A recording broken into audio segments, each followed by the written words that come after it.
Hindi quantity, kundi quality.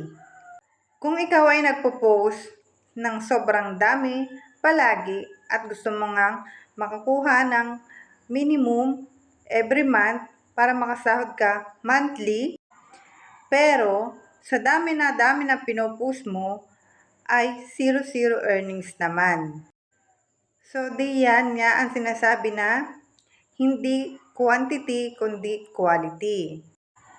Okay lang na konti ang pinopost mo araw-araw, basta quality ang iyong content, yung may value para tapusin ng audience ang iyong content.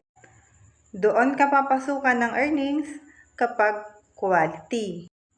Kaya palaging tandaan, hindi quantity ang basihan. Dapat doon tayo sa quality.